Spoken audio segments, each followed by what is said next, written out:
Hi everybody, this is Maria B of Maria B Photography Shop, and today I'm going to show you how to edit my senior magazine template in Photoshop.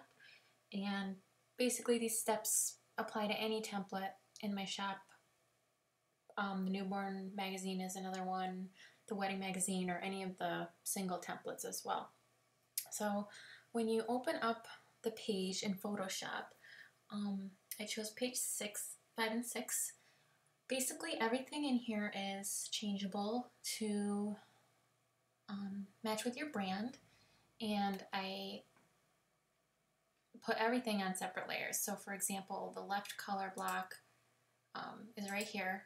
So if you wanted to change the color of that, you could double click and do a color overlay and choose a new color.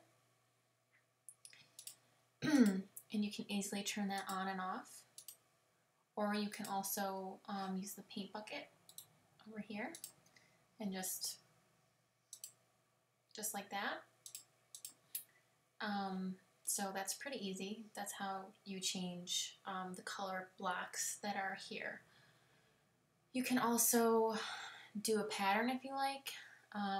You can, when you look at the paint bucket tool, there's a little menu here that says foreground and pattern. So you can download free patterns online and load them right up into Photoshop.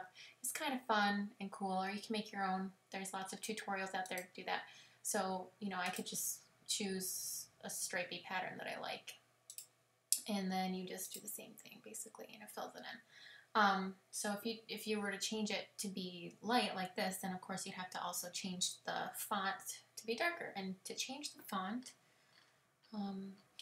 you can always right click, and generally Photoshop will find the layers that are there, and you can kind of just click on it from there instead of having to, you know, do this and figure out which one it is. So you can also do the color overlay on the text layer, or you can just go to the text tool and open up the menu, and you can change the color here. So, you know, I would make it, you know, dark enough so it can be red, and that's how you change the coloring. Another thing that you need to know how to do is to add your own images to the template.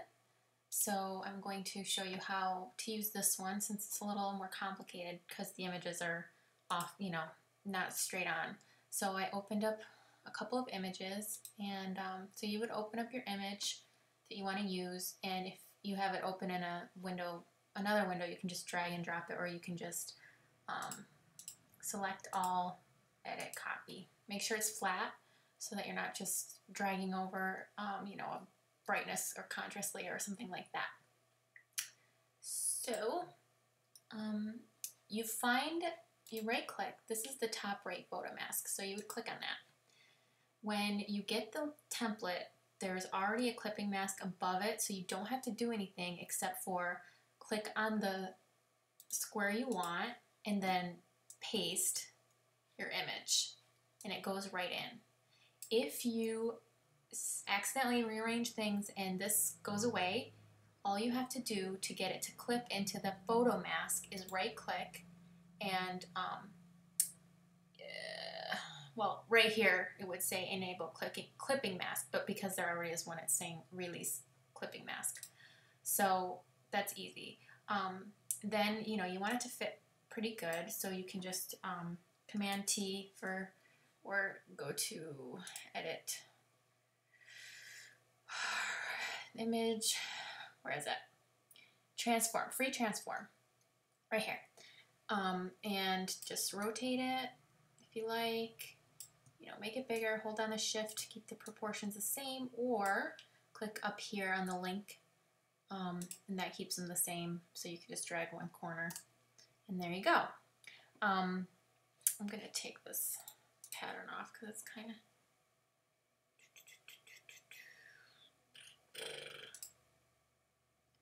Okay, so the other thing that I've also left in separate layers so that you can change it is these little patterns back here.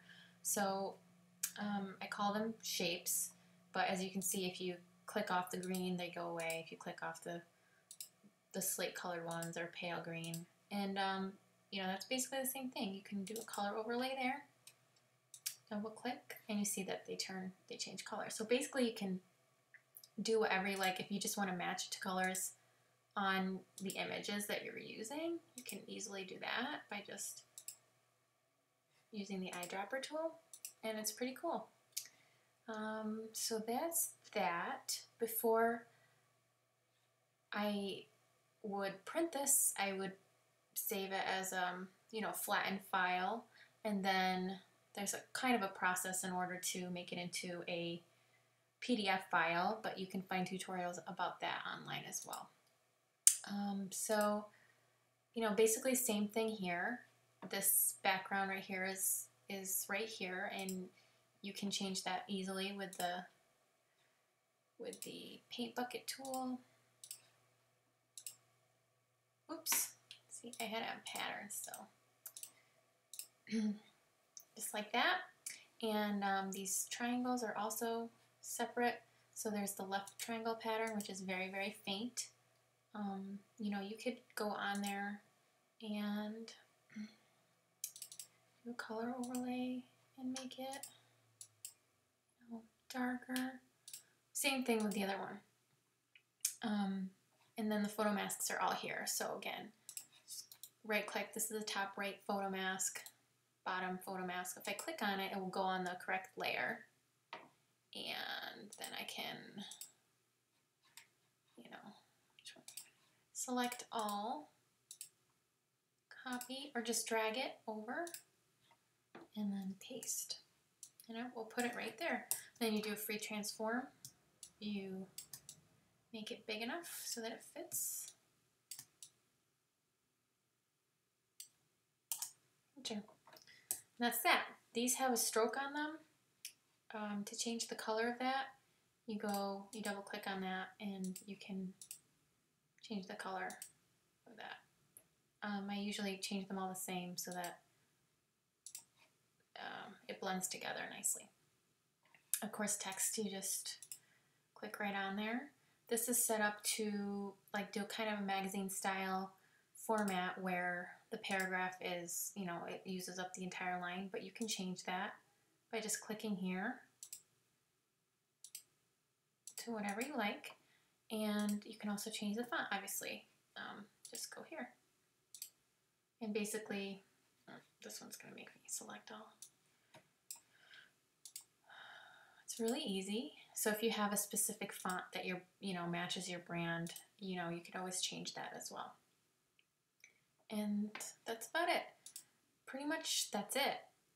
They're all the same after that. And once you know how to do it, you know how to do it. Be sure to delete or hide the bleed border. This red one shows the trim lines where if it's printed in a lab, it will be cut. So make sure there's no important information like your phone number or anything really close to the edge. And this is what I would consider the safe zone. So anything in these areas would be safe from being cropped, including the middle section right here you have to worry about because of the crease. So you don't want to put anything there that's going to kind of look awkward if it's cut in half. And then you just hide all those before you print. So that's a pretty general way of changing the template so that it kind of matches your brand and that you can put all of your own personalized images in there, change all the text to match your photography business, your phone number and everything. And that's it. Hope you enjoyed it and hope it helped, and I'll see you next time. Thanks.